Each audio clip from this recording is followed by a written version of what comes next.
ሰላም እንዴት ናችሁ? ከዛሬ ጀምሮ የመጽሐፍ ቅዱስ ተከታታይ የጠቅላላ እውቀት ትምህርት እጀምራለሁ። ይህ ክፍል 1 ነው። በጣም ትጠቀማላችሁ። ባይ ዘ ወይ እኔ መጽሐፍ ቅዱስ በሾኔ ቃለ ሕይወት ቤተክርስቲያን ዲፕሎማ እንዲሁም ደግሞ እዚህ አሜሪካ ከመጣሁ በኋላ ዲግሪ እንዲሁም ዲሳይፕል ባይብል ዩኒቨርሲቲ ላይ ሁለተኛ ዲግሪ ሰርቻለሁ። ከዛ የተማርኩትን አንዳንድ የመጽሐፍ ቅዱስ እውነቶችን ወደ እናንተ ያደርሳለሁ። ይህ ክፍል 1 ነው። እንቀጥል። በአጠቃላይ መጽሐፍ ቅዱስ በሁለት ይከፈላል። ብሉይ ኪዳንና አዲስ ኪዳን ተብሎ በሁለት ነው የሚከፈለው። የመጀመሪያው ብሉይ ኪዳን ተብሎ የሚጠቀሰው የመጀመሪያው ብሉይ ኪዳን ታሪክ የእስራኤል ልጆች ታሪክ ነው። በአጠቃላይ ጸሐፊዎችም የእስራኤል ልጆች ብቻ ነበሩ ማለት ነው። የመጀመሪያው ከዘፍጥረት ጀምሮ እስከ ሚልክያስ 39 መጽሐፍ ነው በአጠቃላይ ብሉይ ኪዳን የሚይዘው። እንግዲህ በአራት አካፍለን እናያለን። በመጽሐፍ ቅዱስ ሊቃውንትም እንደሚናገሩ አጠቃላይ የመጀመሪያው የብሉይ ኪዳን መጽሐፍ በአራት ነው የሚካፈለው።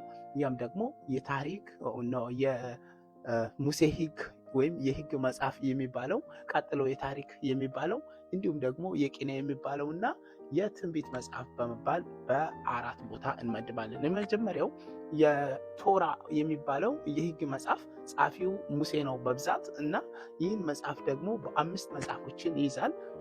የመጀመሪያው እንግዲህ ከዘፍጥረት ጀምሮ እስከ ዘዳግም ያለውን አምስቱን መጽሐፍ ይዛል። ቀጥሎ ደግሞ እንግዲህ ይሄ የምናየው የታሪክ መጽሐፍ ነው። የታሪክ መጽሐፍ 12 መጽሐፎች ናቸው። ከኢያሱ ጀምሮ እስከ አስቴር ያለውን 12 ይዛል።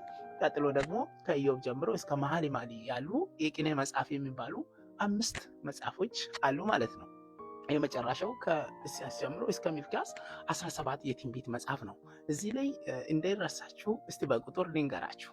የመጀመሪያው 5 ነው የሕግ መጽሐፍ፣ ቀጥሎ 12 ነው የታሪክ መጽሐፍ፣ ቀጥሎ ያለው ደግሞ 5 የቅኔ መጽሐፍ ነው፣ ቀጥሎ 17 የትንቢት መጽሐፍ ነው። ይህም በቁጥር ስንይዝ 5 12 5 17። ይሄ ማለት አምስቱ ቅድም እንዳልኩት የመጀመሪያው ቶራ የሚባለው የሕግ መጽሐፍ ሲሆን ቀጥሎ ያለው ደግሞ 12ቱ የታሪክ መጽሐፍ ነው ብያለው። ያን 5 12 ብያለው። ቀጥሎ ደግሞ 5ቱ የቅኔና 17ቱ የትንቢት ነው። ያን ደግሞ 5 17 5 12 5 17 ብላችሁ ያዙ። እነዚህ ሲንደምር 39 መጽሐፍ ናቸው ማለት ነው። እንቀጥል። እንግዲህ የተጻፈውን ዓመታትን እናያለን። በአጭሩ ምን ያክል ጊዜ ያካልላል ብለውን ስናይ ከዘፍጥረት ጀምሮ እንዳይበዛባችሁ እንግዲህ በክፍል 2 ላይ እነዚህ ታዲያ መጽሐፍት ምን ያክል ጊዜን ያካልላሉ፣ ምን ያህል ዘመናትን ያካልላሉ የሚለውን አብረን እናያለን። በክፍል 2 ላይ እንገናኛለን። እንግዲህ ቤቱን ፎሎ አደረጋችሁ ፎሎ አድርጉ። በጣም ወዳችኋለሁ በእውነት። እንግዲህ ምርጥና አስተማሪ የሆነ ነገር እያገኛችሁ እንደምትሉ ተስፋ አለኝ። ይህን መልእክት ወደ እናንተ ፊት ይዤ የመጣሁት እኔ ወንድማችሁ መስፍን ነኝ። ፎሎ ስለምታደርጉ አመሰግናለሁ። ሼር ብታደርጉም ደስ ይለኛል።